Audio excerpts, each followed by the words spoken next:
যদি কেউ নামাজ না পড়ে আর যদি কেউ বলে যে নামাজ পড়া লাগবে না, মনের নামাজ আসল নামাজ, মনের পর্দা আসল পর্দা, পর্দা রাখবেন, বলে কি বলেন? মনের পর্দা আসল পর্দা, নারী পুরুষ একাকার হয়ে যদি নামাজ বাদ দিয়া, রোজা বাদ দিয়া, দিনদারি বাদ দিয়া, শরীয়ত বাদ দিয়া, ইসলাম বাদ দিয়া, মারফাতের নামে, ওলি বুজুর্গের নামে কেউ যদি বন্ডামি করে, ও মুসলমান, এদের বন্ডামের ফাঁদে ইমানদারকে পাও দেওয়া যাবে না, ঠিক না বেটি? নামাজ ছাড়া কোনো কামেল ওলি নাই, নামাজ ছাড়া কোনো ফির বুজুর্গি নাই, নামাজ ছাড়া কোনো কামিয়াবি নাই। যার মধ্যে নামাজ নাই তার মধ্যে কোনো কিছু নাই, ঠিক না বেটি? যার মধ্যে নামাজ নাই তার মধ্যে কোনো কিছু নাই, যার মধ্যে নবীর সুন্নতের লেবাস নাই তার মধ্যে কোনো কিছু নাই। যদি কেউ এমন মনে করে সে কামেল, ও মুসলমান ইমানদার, বুঝতে হবে শুধু তার ইমান নাই না, যে বলে তারও ইমান নাই, ঠিক না বেটি? ঠিক না বেটি? যদি এরপরও কেউ বলে যে না উনি কামেল, ওনার মধ্যে অনেক কিছু আছে, ওনার কাছে অনেক কিছু চাইলে পাওয়া যায়, ও মুসলমান ইমানদার, তোমার ইমান এমন, এই জন্য তুমি পাও। কেউ যদি মনে করে যে তার কাছে চাইলে আমি পাবো, ও মুসলমান ইমানদার, বুখারী শরীফের হাদিস, আল্লাহ পাক বলে যে আমার উপরে যে যেমন ধারণা করে আমি তার সাথে তেমন ব্যবহার করি। বলেন না সুবহানাল্লাহ? মানে বান্দা আল্লাহর প্রতি যেমন ঈমান রাখে, যেমন ঈমান রাখে ওই রকম আচরণ করে আল্লাহ। বিশ্বাস আকীদা যেমন রাখে, কেউ যদি মনে করে যে আল্লাহ পাক আমাকে এটা দিবে না, আমি আল্লাহ পাকের কাছে চাইলেও কাজ হবে না। অনেক মানুষ বলে না অনেক কিছুর ক্ষেত্রে যে না আমার দ্বারা এটা হবে না, আল্লাহ পাক মনে হয় আমাকে এটা দিবে না। না না, এমন নৈরাশ হওয়া যাবে না। যদি আপনি এমন মনে করেন তাহলে আল্লাহ পাক আপনার সাথে এমন আচরণই করবে।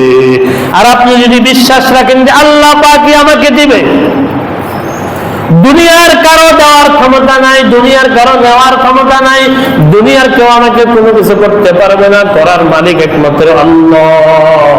আমি আল্লাহর কাছে চাই, আল্লাহ আপনি আমাকে দেন, আয় আল্লাহ আপনি আমার হায়াতের মধ্যে বরকত দেন, আপনি আমাকে এই বিপদ থেকে উদ্ধার করেন, আপনি আমাকে 5 ওয়াক্ত নামাজি বানায়া দেন, আপনি আমার রিজিকের ফয়সালা করিয়া দেন, আপনি আমাকে সুস্থতার জিন্দেগি দান করেন, আমাকে একটা নেক সন্তান দান করেন।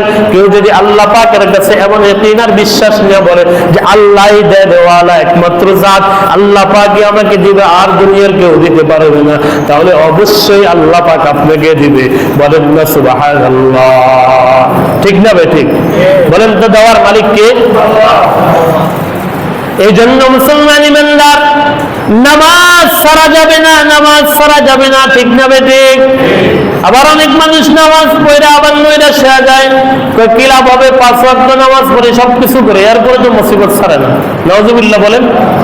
আছে না অনেক মানুষে বইলা ফেলে, এটা নাফরমানি কথা, কুফরি কথা। বলেন না নাউজুবিল্লাহ?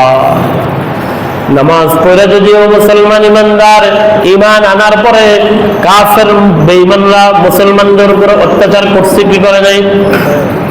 করে নাই?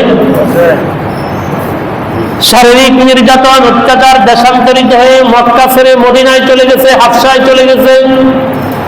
মুসলমানরা বলে নাই ঈমান আনার কারণে এই মুসিবত, সেই জন্য ঈমান ছেড়ে দিব। সুতরাং কোন মুসলমানের এই কথা বলা যাবে না যে আমি নামাজ পড়ি তারপরও মুসিবত, তারপরও বিপদ, তারপরও অসুস্থতা, তারপরও রিজিকের অভাব। না না, আল্লাহ পাকের কাছে আরো অনুনয় বিনয় করে বলবো, আল্লাহ আমি তোমার হুকুম পালন করে, আল্লাহ নামাজ আদায় করি, রোজা রাখি, তোমার সবকিছু বিধানগুলো আমি মানার চেষ্টা করি। না জানি আল্লাহ আমার আরো কোথায় ত্রুটি আছে, আয় আল্লাহ আমি হয়তো ঠিকভাবে আদায় করতে পারি না, অন্যথায় তুমি আমার নামাজকে কবুল করো না, তুমি আমার ইবাদত কবুল করো না, আমি যেইভাবে করার কথা ওইভাবে করতে পারতেছি না হয়তো, আল্লাহ আমার ত্রুটি বিচ্ছুতি করে মাফ করে আমার আমলগুলি কবুল করা নাও, ঠিক না বেটি? ও আল্লাহ, এর উসিলায় তুমি আমাকে মাফ করে দাও। আল্লাহ